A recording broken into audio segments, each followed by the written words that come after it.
자, 이어서 보겠습니다. 자, 그래서 이 도시군관리계획으로 각종의 정책을 결정하는 내용들 우리가 따져봤고요. 용용, 기도, 지입. 지금은 제가 용어만, 이 이름만 소개를 한 거예요. 이제 앞으로 하나씩 이제 이 제도들을 배워나가야 되죠. 그리고 용도지역이라는 것만 총 21개가 있어요. 21개.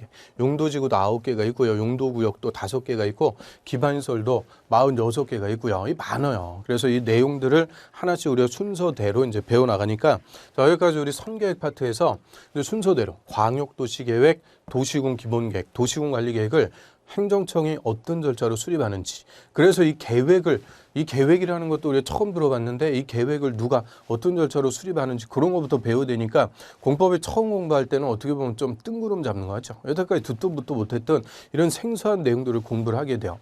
그런데 이게 하다 보면 이제 듣다 보면 한 번 하고 두 번 하고 반복하다 보면 자기도 모르게 습득이 돼요. 그래서 일단 이 계획부터 우리가 순서대로 수립 절차 같은 거 정리하고요. 그리고 도시군관리계획으로 결정해서 구체적으로 집행한다 그랬죠. 이런 결정하는 내용들 하나씩 순서대로 배워나가니까 이게 그대로 우리 국토법의 목차가 돼요. 목차.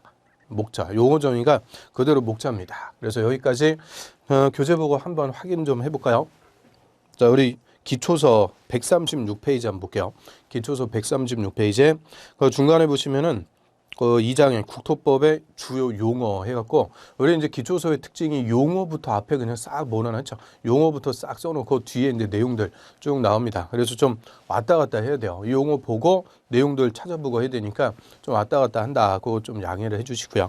그래서 맨 밑에 136페이지에 맨 밑에 보시면은 광역도시계획부터 써있죠. 자, 광역도시계획은 광역도시계획이라 함은 지정된 광역계획권에 그 밑에 줄에 장기 발전 방향 제시하는 계획이다. 그래서 그거 풀어갖고 써놨는데 저는 광역도시계획이란 광역계획권의 장기 발전 방향 제시하는 계획이다. 이렇게 간단하게 정리하시면 되고요. 그다음 밑에 도시군 계획 한번 볼까요? 도시군 계획이란 특별시, 광역시, 그리고 특별자치시하고 특별자치도는 이렇게 가로 묶어갖고 생략. 이하에서는 다 생략하시면 돼요.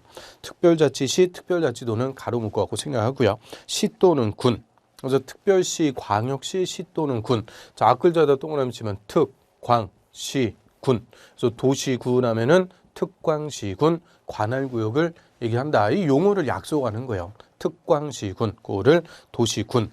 그래서 도시군 관할구역에 수립하는 계획인데요. 두 번째 줄에 쭉 옆으로 가보면 도시군 기본계획, 기본자 동그라미, 기본계획과 도시군 관리계획, 관리 동그라미, 관리계획으로 구분한다. 그래서 도시군 계획이 뭐예요 하면은 일단 도시군, 특광시군, 관할구역 단위로 수립하는 계획인데 종류가 2개, 기본계획과 관리계획이 있습니다. 그럼 100점이 되죠. 자, 옆 페이지로 갑니다. 그럼 도시군 기본계획. 자, 도시군 기본계획이란 특별시, 광역시, 역시 특별자치시, 특별자치도 가로 묶고 생략하고요. 시 또는 군, 앞글자 어디로 따면 특광시군. 특광시군 관할구역에 두 번째 줄의 중간 장기 발전 방향 제시. 거기까지만 딱 보면 돼요. 특광시군 관할구역에 토지를 어떻게 이용하고 개발시켜 나갈지 장기 발전 방향 제시하는 계획이다. 그 정도 보시면 되고요. 밑으로 갑니다. 4번의 도시군 관리계획. 도시군 관리계획이란 역시 특별시, 광역시, 특별자치시, 특별자치도는 가로 묶어갖고 생략. 이제 앞으로 말씀 안 드릴 거예요. 특별자치시하고 특별자치도는 나오면 그냥 가로 묶어갖고 생략해도 관계없어요. 그거 안 나오는 데가 없죠. 안 끼는 데가 없으니까 그냥 가로 묶어갖고 생략하고요. 시 또는 군, 특광시군의 개발, 정비, 보전 업무줄. 개발하고 정비하고 보전. 자, 이걸 우리 2글자로 집행을 위해서 수립하는 토지이용, 교통, 환경, 경관, 안전, 산업, 정보통신 뭐 등등에 관한 거기 쭉 열거가 되어 있는 것들이 각종의 정책, 장기 발전만 이 정책에 대한 다음의 계획을 말한다. 즉 정책을 다음에 6가지로 결정해 놓고 구체적으로 집행하는 계획이다. 그 얘기고요. 이 정책을 결정하는 내용 박스에 1, 2, 3, 4, 5, 6, 6개 있죠. 앞글자 그대로 따면 앞글자 그대로 보면 용용, 기도, 지입 그대로 용용, 기도, 지입. 자, 나중에서 2번 한번 볼까요? 용도구역. 자, 용도구역 가로 해갖고 개발 제한구역. 개발 제한구역 할 때 개자. 그리고 도시 자연공원구역 할 때 도자. 그리고 시가와 조정구역의 시, 수산자원보호구역의 수. 그래서 순서가 또 조금 바뀌어 있는데 하여튼 개, 도, 시, 수. 그 4개 구역을 우리가 묶어갖고 용도구역이라고 그래요. 용도구역. 그래서 이 용도구역 처음 나왔으니까 여기 다 이름들이 또 만만치가 않죠. 생소하고 어려워요. 개발제한구역, 도시자연공원구역, 시가와조정구역, 수산자원 보호구역. 일단 용도구역 이름들 한번 들어봤고요. 그래서 6가지 용용기도지입 6가지로 각종의 정책을 결정해서 구체적으로 집행하는 계획이다. 그래서 2페이지 넘어갑니다. 쭉 넘겨보시면은 저 143페이지 가볼까요? 143페이지. 143페이지 맨 밑에 보시면은 기반시설이라고 나오죠. 기반시설. 기반시설이란 도로, 공원, 수도, 전기, 가스 뭐 등등등 다음에서를 말한다. 그래서 이 기반시설이 많아요. 그 밑에 1번에 교통설에 도로, 철도, 항만, 공항, 뭐 주차장 이런 것들 다 교통과 관련되는 시설이죠. 교통설. 뭐 공간설에 광장, 공원, 녹지, 뭐 유원지 뭐 이런 것들. 공간설, 유통공급설에 수도 같은 거 있죠. 수도, 전기, 가스 뭐 이런 것들. 쭉 내려가시면 7번에 환경기초시설까지. 그래서 교통설부터 환경기초시설까지 7가지로 분류해갖고 기반시설들의 종류가 쭉 열거가 돼 있죠.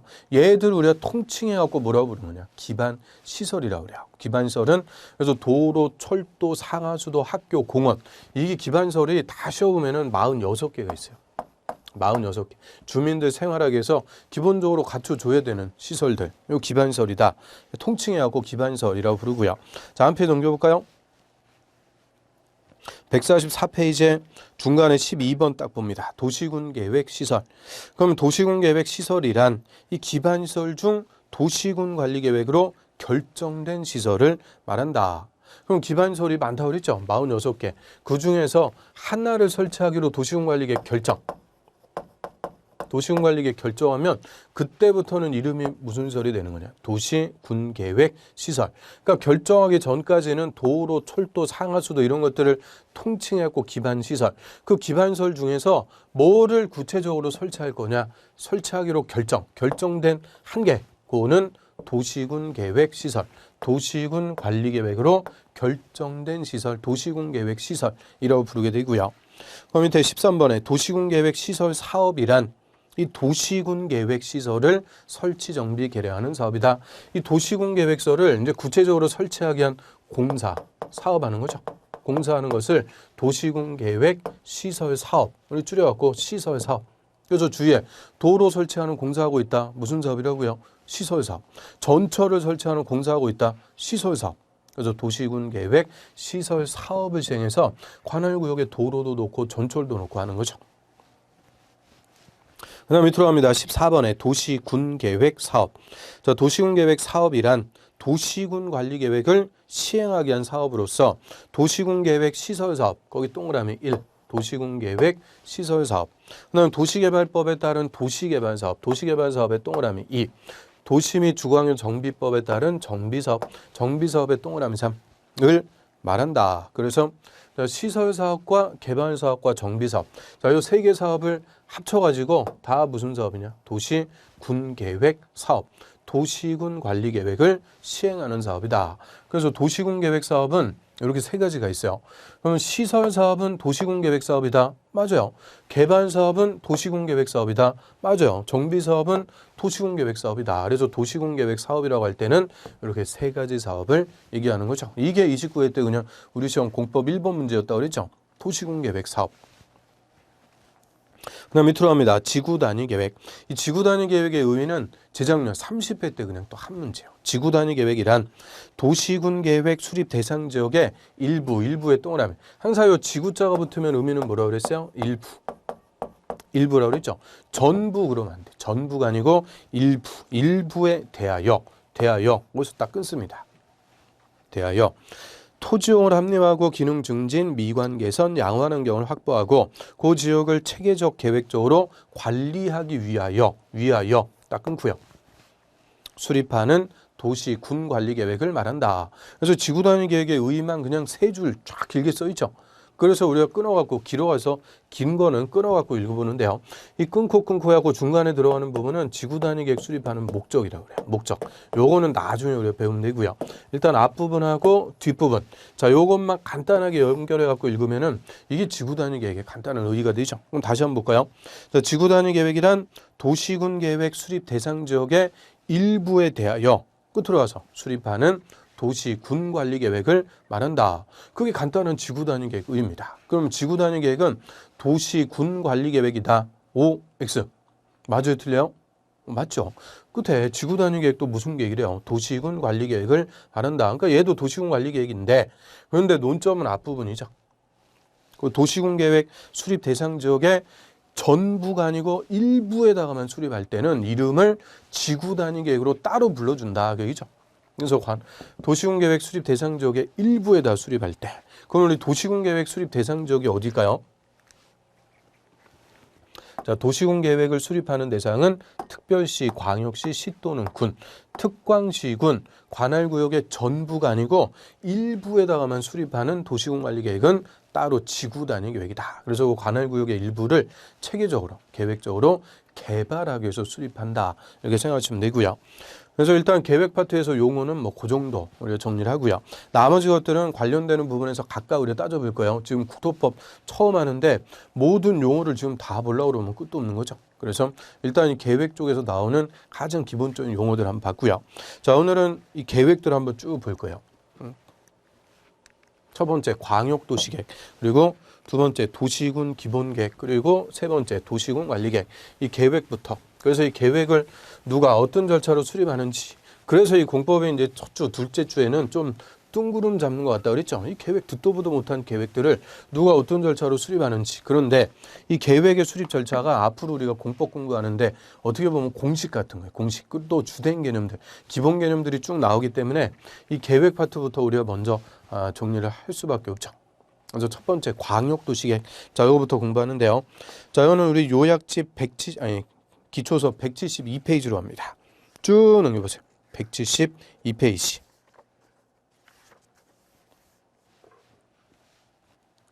172페이지에 그 밑에 보시면은 2장 광역도시계획 이렇게 나오죠. 그 광역도시계획 옆에 타이틀에 보시면은 17회부터 31회까지 그게 이제 나왔던 기출 횟수를 써놨는데요. 올해 엊그제 끝났던 올해 시험이 32회, 32회 시험에서도 한 문제 그대로 나왔죠. 그래서 17회부터 32회까지 뭐 합쳐갖고 한 7번 정도 출제가 됐어요. 그러니까 이 매년 출제되고 그러는 건 아니고 그건 한 2년에 한 번 정도 출제되고 그럼 출제될 수도 있고 안 될 수도 있고 이런 계획들은 중요한 계획은 아니라고 그랬죠.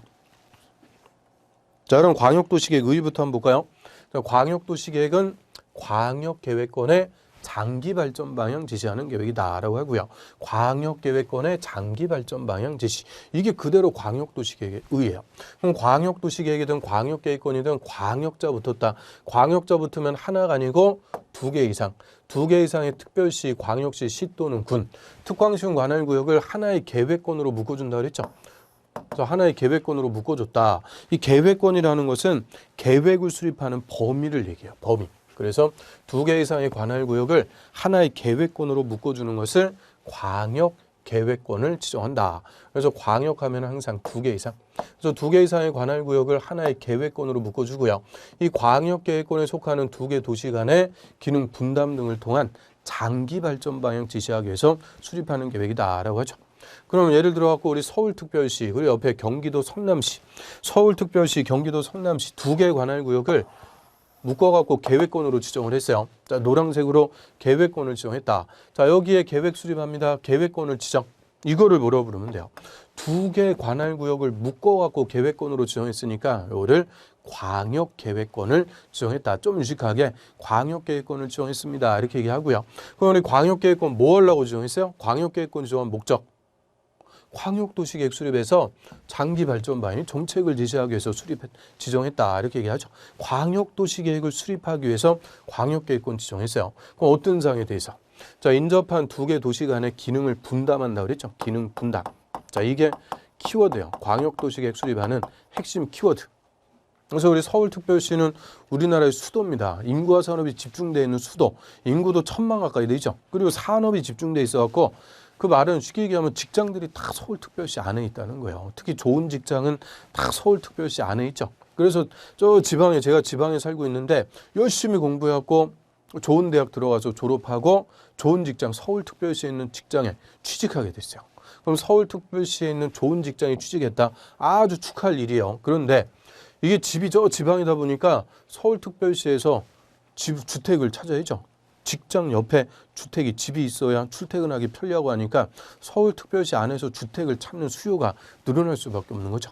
그리고 몇 년 전부터 똘똘한 한 채 찾아가지고 다주택자에 대한 규제들이 세지니까 똘똘한 한 채, 강남이라든지 서초 이런데 그 똘똘한 한 채 찾아갖고 주택 수요가 급증. 그래서 우리 서울특별시는 안 그래도 주택이 많이 부족한 곳인데 이 주택에 대한 수요가 또 몇 년 전부터 아주 급증을 했어요. 그래서 서울특별시 아파트가 그냥 급등하고 그런 거죠. 그래서 서울특별시는 관할구역의 거의 반이 주거지역이라고 그래요. 그래서 아파트 엄청나게 지어놨다고 그랬죠. 서울특별시 아파트 공화국이요. 외국인들 와서 보면은 웬 아파트가 이렇게 많나 막 깜짝 놀래요. 그 정도로 관할구역의 반을 아파트 지어갖고 주택난을 해결하기 위해서 아파트 엄청나게 지어놓은 거예요. 주택을. 그래도 맨날 주택이 부족하다. 이런 주택이 부족한 현상을 주택난이라고 그러죠. 주택난이 발생하니까 인접한 위성도시에 신도시 개발하는 거예요. 신도시. 그래서 성남의 분당 신도시, 1기 신도시라고 그러죠. 뭐 고양, 일산 신도시, 중동, 평촌 이런 신도시들 개발해서 서울특별시에서 발생하는 주택난, 주택이 부족한 현상, 주택난을 해결해 준다라고 하죠. 근데 1기 신도시 갖고 안 되니까 또 2기, 또 판교, 위례 신도시, 뭐 3기 신도시도 지정이 돼갖고 다 개발이 되는데요. 이유는 서울특별시에서 발생하는 주택난을 해결하기 위해서. 그래서 우리 서울특별시는 수도로서 상업 업무 기능을 집중적으로 담당하고요. 서울시에서 발생하는 주택난을 해결하기 위해서 쭉 주거기능 분담 차원에서 인접한 위성도시에 신도시 개발하는 거예요. 그래서 상업 업무기능, 주거기능 이렇게 인접한 두 개 도시 간에 똑같이 개발하고 그러는 게 아니고 적절하게 기능을 분담해서 개발하자. 이게 광역도시계획 수립하는 목적이에요. 기능을 어떻게 분담할지. 그리고 직장은 서울에 있는데 집이 예를 들어 성남에 분당에 있다고 그래요. 그러면 일로 사람들이 이주하려면은 출퇴근하기가 좋아야죠. 출퇴근하기가 편리해야 사람들이 이쪽으로 넘어오고 그럴 수가 있어요. 그래서 우리 신도시 개발할 때 보면 뭐부터 나와요? 교통대책부터 나오죠. 도로라든지 전철 같은 거. 전철 이런 것들을 어떻게 설치해 줄 거냐. 그래서 출퇴근 뭐 20분 내로 30분 내로 그 신속하게 할 수 있게끔 편리하게 생활할 수 있게끔 그래서 이런 도로나 전철 같은 시설을 우리가 기반 시설이라고 하는 거죠. 기반 시설. 그런데 하나의 관할구역이 아니고 두 개 관할구역에 걸쳐 게 되죠. 두 개 이상의 관할구역에 걸쳐 갖고 도로나 전철 같은 게 설치가 돼요. 이런 두 개 이상의 관할구역에 걸칠 때는 앞에 광역자를 붙여주는 거죠. 그래서 광역 기반 시설인데 자 이거를 우리 줄여가지고 그냥 광역 시설이라고 해요. 광역설. 도로나 전철 같은 거 어떻게 배치를 해주겠다. 이런 사항에 대한 장기 발전 방향, 정책을 내놓는 거예요. 그래서 인접한 두 개 도시 간에 적절하게 기능을 기능 분담해서 사람들이 이쪽으로 넘어올 수 있게끔 도로나 전철 같은 광역설은 어떻게 설치를 해줄 거냐. 이런 사항에 대한 장기 발전 방향, 정책을 제시하기 위해서 수립하는 계획을 광역도시계획이다. 이렇게 이해하시면 돼요. 그래서 인접한 두 개 관할구역을 묶어서 광역계획권을 지정, 그리고 두 개 도시 간의 기능 분담을 위한 광역설의 배치, 이런 사항에 대한 장기 발전 방향 지시하기 위해서 수립하는 계획을 광역도시계획이다. 그러면 광역도시계획 수립하려면 먼저 광역계획권 이거부터 꽝 지정이 돼야 돼요. 두 개 이상의 관할구역에 광역계획권을 먼저 지정을 해주게 되죠. 그럼 광역계획권을 우리가 지정하는 거 아니죠? 행정청이 지정하는데 그 행정청 중에서도 누가 지정할 거냐? 이 광역계획권을 지정하는 사람, 그거를 지정권자라고 하고요. 광역도시계획에서는 이 광역계획권의 지정권자가 제일 중요한 논점이에요. 이 광역계획권의 지정권자에서 모든 게 다 나오는 거예요. 그래서 광역계획권의 지정권자, 이 별표 하나, 광역도시계획에서 유일하게 별표 치는 거죠. 그럼 광역계획권을 지정하는데요. 이게 모습이 또 두 개가 있어요. 같은 도의 관할구역에서 지정할 때, 도에서 지정할 때는 그냥 도지사가 지정해요. 도지사. 그래서 도에서는 도지사가 지정. 도 맞춰주면 되죠. 그러면 성남시 옆에 또 용인시 있죠. 용인시. 저 용인 자연농원이라고 그랬죠. 옛날에는 자연농원. 자연농원 알 정도면 좀 연식이 있는 거죠. 요새는 에버랜드. 또 우리 어렸을 때 요 수도권에 사는 사람들은 소풍 같은 거 간다. 그러면 다 민속촌 이런 데 가고 그랬죠. 그래서 용인시, 성남시하고 용인시 묶어가지고 얼마든지 광역계획권으로 또 지정할 수가 있어요. 그럼 성남시든 용인시든 다 어디 관할구역이에요? 경기도. 경기도 관할구역이니까 이런 도의 관할구역에서는 광역계획권을 누가 정하는 거냐? 성남시랑 용인시랑 위에 도지사. 그래서 도지사가 광역계획권을 지정을 한다 그래요. 그래서 도에서는 도지사가 지정. 도. 이에 반해서 일반적으로 광역계획권은 2개 이상의 시도에 걸쳐 갖고 정한다 그래요. 그걸 시도에 걸친다라고 써놨는데 시도. 자, 시도 이거 풀어서 얘기하면 뭐예요? 시도하면은 특별시, 광역시, 도. 2개 이상의 시도, 특별시, 광역시, 도에 걸쳐 갖고 정할 때는 국토부 장관이 지정합니다. 이거 찾는 게 재작년 정답이었죠. 시도에 걸칠 때는 국토부 장관이 광역계획권을 지정. 자, 요거죠. 서울특별시, 경기도, 성남시 묶어갖고 노란색으로 광역계획권 지정해요. 자, 이거는 어디에 걸쳐요? 서울특별시하고 경기도에 걸쳐갖고 정한 거죠. 그러면 특별시장하고 도지사, 특별시장이 지 맘대로, 도지사가 지 맘대로 못해요. 그래서 특별시하고 경기도 시도에 걸칠 때는 특별시장, 도지사 위에 국토부 장관. 국토부 장관이 광역계획권을 지정을 해주게 돼요. 그래서 시도에 걸칠 때는 국토부 장관, 도에 관할 구역일 때는 도지사. 딱 요 2명이에요. 2명. 광역계획권의 지정권자는 딱 2명. 도지사하고 국토부 장관이 됩니다. 그럼 이 2명을 찾는 게 그렇게 어려운 걸까요? 그렇게 어려운 거 아니죠. 그래서 도에서는 도지사, 도. 시도에 걸칠 때는 국토부 장관. 그래서 도지사하고 국토부 장관이 광역계획권을 지정을 먼저 하는 거예요. 광역계획권부터 지정. 광역계획권 지정했으면 그 내용을 통보합니다. 통보는 알려주는 거죠. 광역계획권 지정했습니다. 통보 알려주는데 여기서 통보의 의미는 명령이다 이렇게 생각하시면 돼요. 그럼 광역계획권 뭐 하려고 정한다고요? 광역도시계획 수립하려고 지정. 그럼 광역계획권 지정해서 통보 안 되는 게 광역계획권 지정했으니까 광역도시계획 수립하세요. 명령하는 거예요. 명령. 그래서 이 통보를 받아갖고 광역도시계획을 수립하게 됩니다. 그 일반적으로는 이 계획을 수립하는 자, 수립권자가 계획 파트에서는 제일 중요한 논점이라고 그래요. 계획을 누가 수립할 거냐, 수립권자가 제일 중요한 논점인데 그런데 이 광역도시계획의 수립권자는 바로 찾으려고 그러면 헷갈려요. 그래서 이 광역계획권의 지정권자하고 수립권자의 관계에서 찾아야 돼요. 그럼 광역계획권을 지정해서 명령해갖고 광역도시계획 수립하니까 지정권자하고 수립권자가 누가 높은 사람이 되겠어요? 지정권자, 상급행정청.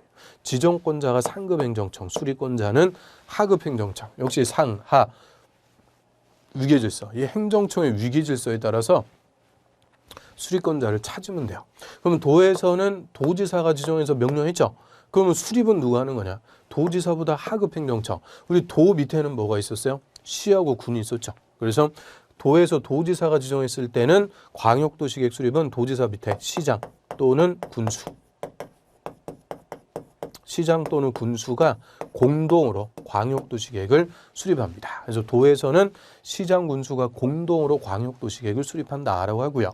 그러면 도지사가 성남시, 용인시 묶어갖고 광역계획권 지정을 했어요. 여기에 대한 광역도시계획은 누가 수립할까요?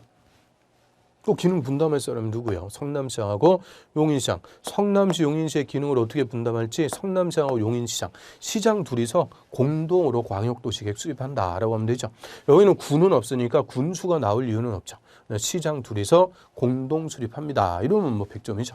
그래서 도에서는 도지사가 지정, 시장, 군수가 공동으로 광역도시계획을 수립합니다. 자, 이에 반해서 시도에 걸쳐갖고 국토부 장관이 광역계획권 지정 명령했어요. 그럼 광역도시계획은 국토부 장관보다 하급행정청. 국토부 장관 밑에는 시도지사가 있는 거죠. 그래서 시도지사가 공동으로 광역도시계획을 수립하게 돼요. 그러면 국토부 장관이 서울특별시, 경기도, 성남시 묶어갖고 광역계획권을 지정을 했어요. 여기에 대한 광역도시계획은 누가 수립할까요? 서울특별시하고 성남시장이 공동 수립한다 이러면 안 돼요. 특별시하고 같은 레벨은 누구냐? 도지사입니다. 그래서 서울특별시하고 경기도지사, 특별시하고 도지사를 묶어갖고 시도지사, 시도지사가 공동으로 광역도시계획을 수립해요. 다만 시도지사 수립하는데 이해 당사자 성남시장의 의견을 듣는 거예요. 성남시장의 의견을 들어보는 거지 수립은 특별시하고 도지사, 시도지사가 공동 수립합니다. 그래서 이 광역계획권을 지정하는 모습이 2개니까 광역도시계획의 수립권자도 원칙이 이렇게 2명이 나오는 거죠. 원칙 이렇게 2명. 그래서 도에서는 도지사가 지정, 시장운수가 수립. 시도에 걸칠 때는 국토부 장관이 지정, 시도지사가 수립. 자, 이게 원칙적인 체계예요. 그래서 이게 올해 32회 때도 이게 정답이었죠. 도에서는 도지사가 광역도시계획 수립한다 해서 틀리게. 그럼 도에서는 도지사가 광역계획권을 지정하는 거죠. 지정. 수립은 누가 한다고요? 시장, 군수가 공동 수립하는 거예요.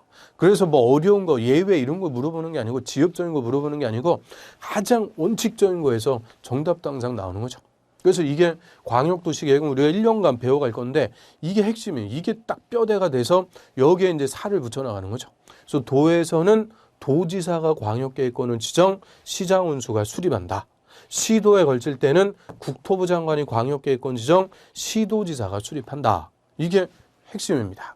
예외, 수립권자 예외 이런 거는 지금 우리가 보고 그럴 필요가 없어요. 아예 원칙도 모르는데 원칙에 대한 예외를 어떻게 공부해요? 그래서 예외는 다 때가 되면 이제 그때 가서 어느 정도 수준이 되면 그때 가서 보는 거고요. 일단은 원칙부터 확실하게 잡아두셔야 돼요. 그래서 수립권자 여기까지 한번 교재 한번 볼까요? 자, 172페이지 맨 밑에 광역도시계획의 의. 자, 광역도시계획은 광역계획권의 장기발전 방향 지시하는 계획이고요. 자, 밑에 법적 성격. 광역도시계획은 비구속적 행정계획이다. 거기까지만. 비구속적. 그럼 수립이 됐다. 직접적으로 국민의 토지 소유권을 규제하는 효과는 없더라. 그 얘기죠.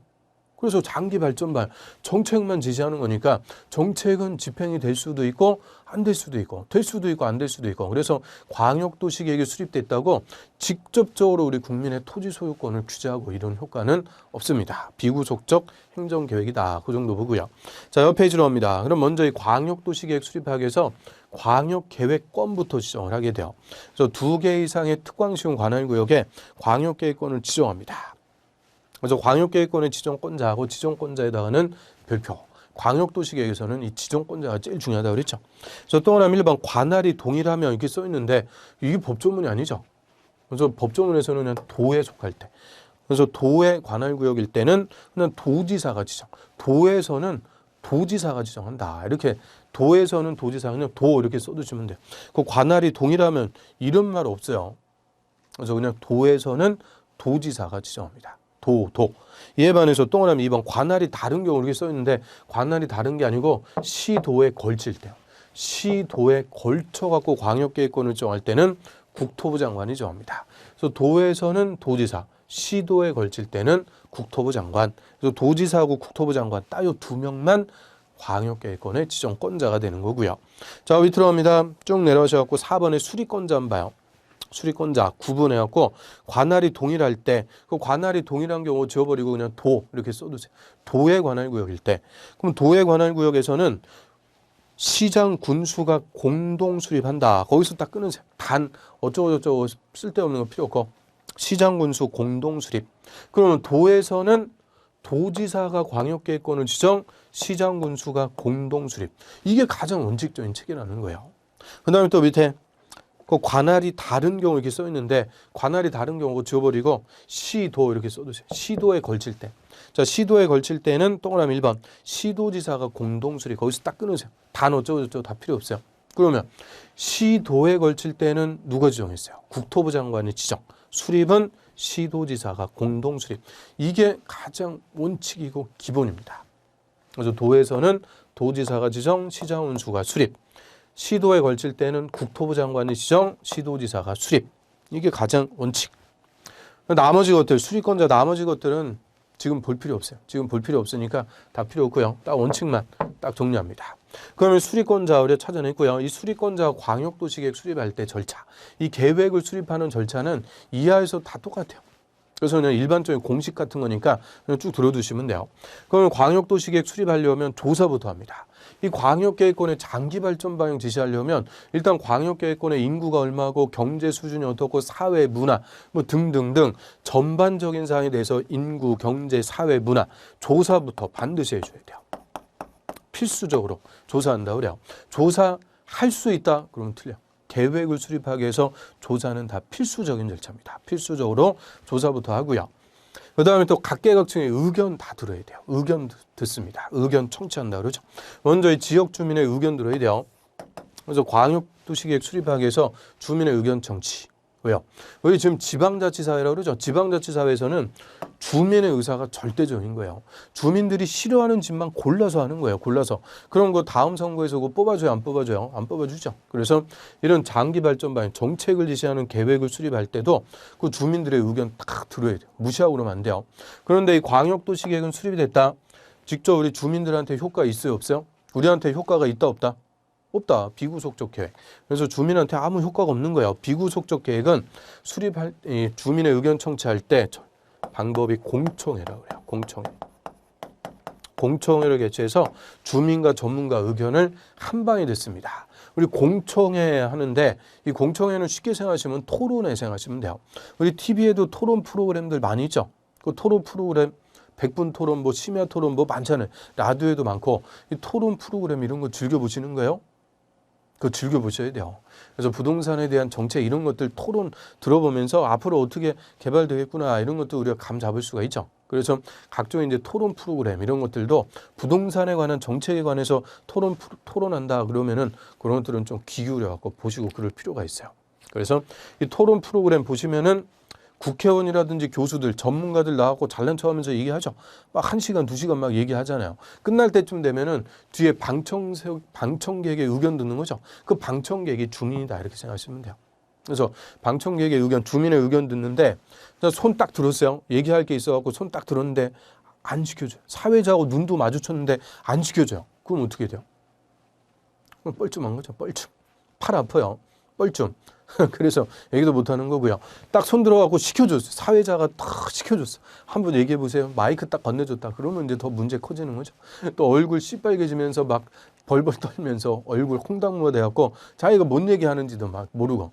그래서 이 손 들고 얘기하는 게 공청회다 이렇게 생각하시면 돼요. 전문가 의견 듣고 주민의 의견도 듣고. 그래서 공청회를 통해서 의견 듣습니다. 그럼 손 들었는데 안 시켜줬다. 얘기도 못하는 거예요. 그래서 이런 공청회 같은 것을 간접적인 의견 청취라고 그래요. 간접적. 어차피 우리 주민한테 효과가 없는 거니까 그냥 간접적인 방법으로 의견 들어도 무방합니다. 그래서 공청회를 통해서 주민과 전문가의 의견 듣고요. 그다음에 주민의 대표 지방의회라고 그래요. 이 지방의 의견도 다 들어야 돼요. 우리 지자체는 주민이라고 그러죠. 주민의 대표를 지방의회. 그래서 우리 지방선거할 때 지자체장하고 지방의회 의원들도 우리의 대표로 다 투표하고 뽑아주는 거죠. 그래서 주민의 대표를 지방의회. 지방의 의견도 다 들어야 돼요. 특히 예산 같은 거 관련해갖고. 그럼 우리 국가에서는 국민이라고 그러죠. 국민의 대표는 뭐예요? 국민의 대표는 국회라고 그러는 거죠. 국회 우리 4년마다 우리 국민의 대표로서 국회의원 선거해갖고 투표해서 뽑아주는 거죠. 근데 별로 뭐 대표 같지가 않아요. 맨날 지들끼리 싸우고. 그래서 아무튼 국가는 국민의 대표, 국회가 있고요. 지자체는 주민이라고 그래요. 주민의 대표를 지방의회. 그래서 주민의 대표 지방의회에서 예산 같은 거 심의 의결하고 하니까 이런 예산 같은 거 관련해서 지방의 의견도 다 들어야 돼요. 그리고 시도지사가 수립할 때는 하급행정청, 시장원수 의견도 다 들어야 돼요.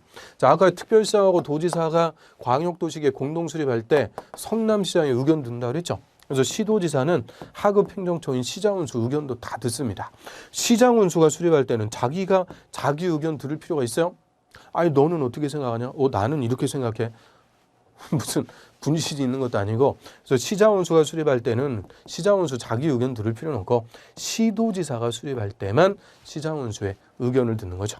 그래서 주민의 의견 듣고요. 주민의 대표 지방 의견 듣고 시도지사는 시장원수 하급행정처의 의견까지 다 듣는 거예요. 그래서 그 지자체 의견 싹 듣는 거예요. 그래서 각계각층의 의견 싹 듣고 그래서 조사하고 의견 드는 거를 고려해 갖고 광역도시계획을 수립을 해요. 이렇게 광역계획권을 발전시켜 보겠습니다. 광역도시계획 수립. 그럼 수립하면 끝나는 게 아니고요.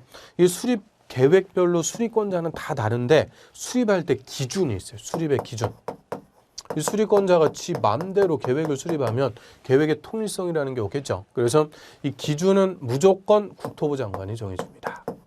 국토부 장관. 우리 공법의 제일 높은 사람, 국토부 장관이 기준을 딱 정해줘요. 그러면 이 국토부 장관이 정한 기준에 맞게 계획을 수립하는 거예요. 그리고 기준에 맞게 계획을 잘 수립했는지 상급 행정처한테 가서 승인, 사인 받는 거예요. 우리 승인 받는다, 법률용어로 승인 받는다라고 하는데 이거는 쉽게 얘기하면 우리 회사에서 문서 기한해갖고 상급자에게 결제, 사인 받는 거죠. 그 사인 받는 거를 승인 받는다 이렇게 생각하시면 돼요. 그래서 수립해서 승인을 받는데요. 승인은 당연히 상급 행정처예요. 수립권자보다 상급 행정처에게 가서 승인 받습니다. 그럼 시장운수가 수립했어요? 시장운수가 수립했다. 누구한테 가서 승인 받을까요? 시장운수 바로 위에 도지사가 있죠. 그래서 도지사한테 가서 승인 받는 거예요. 시장운수는 광역도시계획 수립해서 도지사한테 승인. 자, 요거 앞에다가 시도지사의 승인 받는다 이러면 또 틀립니다. 시도지사의 승인이 아니고 시도지사 하면 특별시장, 광역시장이 되는 거죠. 그래서 특별시장, 광역시장은 해당 사항 없어요. 시장운수는 그냥 도지사한테 가서 승인받아요. 도지사에게 승인받아야 된다. 자, 이에 반해서 시도지사가 수립했어요. 시도지사가 수립했을 때는 시도지사 위에 국토부 장관, 국토부 장관에게 승인받습니다. 그래서 시도지사는 국토부 장관에게 승인받는 거예요.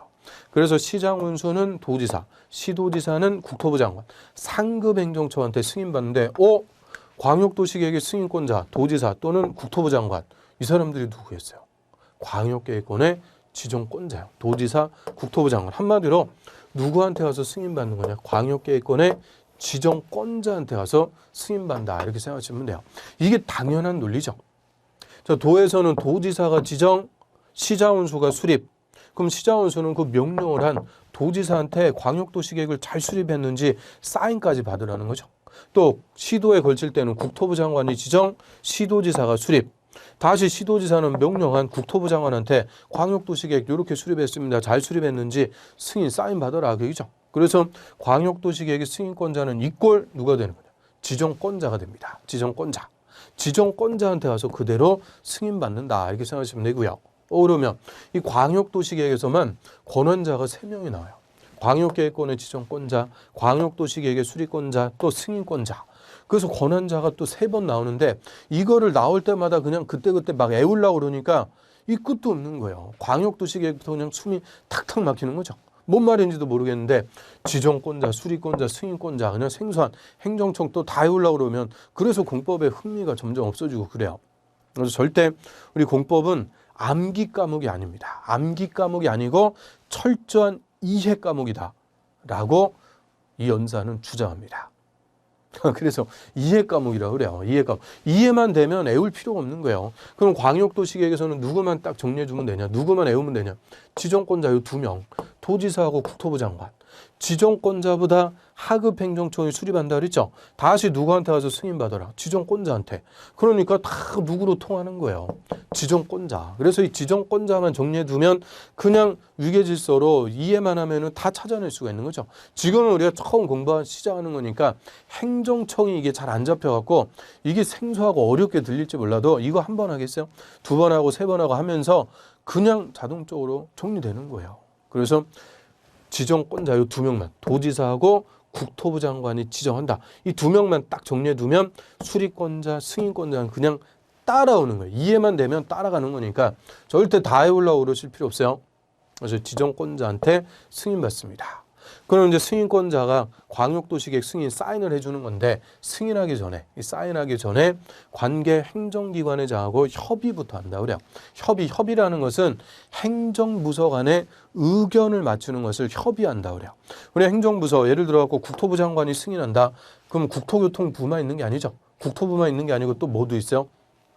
우리 뭐 정책 같은 거 집행하기 위해서 돈이 필요하죠. 예산에 관해서 기획재정부의 의견도 또 들어봐야죠. 또 환경오염 문제가 없는지 환경부라든지 뭐 교육부라든지 행정안전부라든지 18부가 있다고 그랬죠. 18부. 그 행정부서 간의 의견이 다 달라버리면 일관된 정책 추진이 될 수가 없는 거예요. 그래서 행정청 안에서 행정부서 간의 의견을 조율한다 그러죠. 의견을 맞추는 거. 그거를 행정청하고 협의한다 그래요. 행정청 간의 협의. 그리고 도시계획위원회 심의라는 걸 거치도록 하는데요. 심의는 이제 마지막에 사인하기 전에 마지막에 거치는 절차라고 그래요. 전문가들로 구성된 위원회 심사 받는 거예요. 심사. 이게 제대로 똑바로 잘하고 있는지 전문가로 구성된 위원회 심의를 거치는 건데 자, 우리 국토법에서는 토지의 전문가들로 구성된 위원회. 토지 전문가, 뭐 교수님이라든지 고위 공무원이라든지 이런 토지 전문가로 구성된 위원회를 도시계획위원회라고 그래요. 도시계획위원회 심의라는 걸 거쳐요. 그래서 협의하고 심의라는 걸 거쳐갖고 승인, 사인합니다. 그래서 협의, 심의 이거 그냥 용어들 들어두시면 되는 거예요. 협의하고 심의 거쳐갖고 승인한다 그랬지. 협의가 뭐냐, 심의가 뭐냐 막 들어가서 막 따져보고 그럴 필요는 없는 것들이에요. 협의, 심의 거쳐갖고 승인, 사인. 그러면 이 도지사나 국토부 장관은 승인한 서류를 다시 수리권자에게 송부 보내준다 그래요. 아니 수리권자가 수립해갖고 승인을 신청하니까 승인권자는 협의, 심의 거쳐갖고 승인했으면 다시 사인해갖고 수립한 자에게 잘 수립했습니다. 사인해서 보내준다 그죠? 보내주는 것을 송부. 그럼 송부받은 수리권자가 우리한테 광역도시계획이 이렇게 수립됐습니다. 공고하고 열람시켜주게 돼요. 공고, 열람 이걸 줄여갖고 공람. 공개적으로 보여준다. 그죠? 광역도시계획이라는 게 이렇게 수립이 됐습니다. 우리한테 공개적으로 보여주는 거예요. 공람시켜주는데 자 승인권자가 승인하고 직접 우리에게 공고, 열람시킨다 그러면 틀려요. 승인권자는 협의, 심의 거쳐갖고 승인, 사인만 하는 거예요. 승인했으면 다 송부해갖고 우리한테 계획을 보여주는 것은 항상 누가 하는 거냐? 수리권자가 합니다. 수리권자가 송부받아갖고 공고하고 열람. 이게 작년의 정답이었어요. 국토부 장관이 광역도시계획 승인했으면 직접 공고 열람시킨다 그러면 틀려요. 국토부 장관, 도지사는 광역도시계획 승인했으면 다시 수리권자한테 송부해서 수리권자가 우리한테 공고하고 열람. 그래서 이게 광역도시계획을 수립하는 절차예요. 수립해서 승인받고 송부받아갖고 다시 수리권자 공고 열람시켜주는데요. 그럼 우리 시험에서 다음 중 광역도시계획을 수립하는 절차를 순서대로 나열한 것은 그래서 이 절차 이거 우리 시험에 물어볼까요? 안 물어볼까요? 안 물어봐요. 절차를 그대로 시험에서 물어보고 그런 거는 절대 없습니다. 그래서 쓸데없이 절차 또 애우고 그럴 필요 없어요. 막 절차부터 악글졌다 하고요. 기, 공, 의, 수, 협심, 승공. 그래서 기, 공, 의, 수, 협심, 승공 뭐 이런 식으로 악글졌다 하고 절차 또 애우시려고 그러는데요. 절대 필요 없어요. 그런 거 우리 시험에 안 물어봐요. 대신 논점을 물어보는 거죠. 논점. 조사 할 수 있다 그러면 틀려요. 할 수 있는 게 아니고 해야 된다. 필수적으로 조사. 그리고 주민의 의견 청취는 뭘 통해서 공청회를 개최해서 주민과 전문가 의견 듣는다. 이런 논점을 물어보는 거지 절차 자체를 물어보는 게 아니니까 절대 절차 뭐 부담 갖고 뭐 애우려고 그럴 필요 없는 거예요. 그래서 절차는 그냥 수립해갖고 승인받는다. 이 정도 보시면 돼요. 수립해갖고 승인. 다시 송부받아갖고 수리권자 공고 열람시켜준다. 절차는 뭐 이 정도 파악하시면 되는 거죠. 자, 그래서 173페이지에 맨 밑에 볼까요? 수립 절차. 자, 기초조사. 그 기초조사 해놓고 뭐 엄한 거 이상한 거 써놨는데 기초조사하고 옆에 의무. 그 의무라는 것은 할 수가 있는 게 아니고 해야 된다. 그래서 이 광역계획권의 인구, 경제, 사회, 문화 전반적인 사항에 대해서 조사해야 됩니다. 필수적으로 조사하고요. 자, 한 페이지 넘겨볼까요? 그냥 제목만 봐요. 주민의 의견 청취. 주민의 의견 들어야죠. 뭘 통해서? 공청회. 또 하나. 공청회를 개최해서 주민과 전문가 의견 싹 듣는 거예요. 주민과 전문가의 의견 청취. 공청회. 그 다음에 3번에 의회 의견 청취 써놨는데 그게 지방의회 그리고 시장운수. 지자체 의견 싹 듣는 거예요. 그래서 지방의회나 시장운수의 의견도 싹 들어왔고 수립합니다. 그 4번에 광역도시계획의 수립 기준. 기준은 누가 정해준다? 국토부 장관. 계획별로 수리권자는 다 달라도 기준은 항상 제일 높은 사람. 국토부 장관이 딱 정해져. 국토부 장관이 정하는 기준에 맞게 수립해라. 그리고 기준에 맞게 수립했는지 승인받는다 그랬죠. 광역도시계획의 승인권자는 이꼴 지정권자라고 그랬어요. 그래서 시장군수가 수립했을 때는 도지사한테 승인, 시도지사가 수립했을 때는 국토부 장관에게 승인, 그대로 그냥 지정권자에게 승인받고요. 그래서 승인권자가 광역도시계획 승인하려면 협의하고 심의, 협의, 심의 거쳐갖고 승인했으면은 다시 송부해갖고 수리권자가 우리한테 공고하고 열람시켜주게 됩니다. 그래서 요 PPT 요거는 그 저번 주에 말씀드렸던 강의 노트 싹 자료 올려드렸죠. 그 PDF로 올려드렸으니까 그거 다운받으셔갖고 그대로 똑같이 다 써 있으니까 그대로 참조하시면 되고요. 자, 여기까지 광역도시계획 가장 기본적인 내용들을 한번 쭉 정리해봤습니다. 자, 좀 쉬었다가 우리 이제 두 번째 도시군 기본계획 보도록 하죠. 좀 쉬었다 하겠습니다.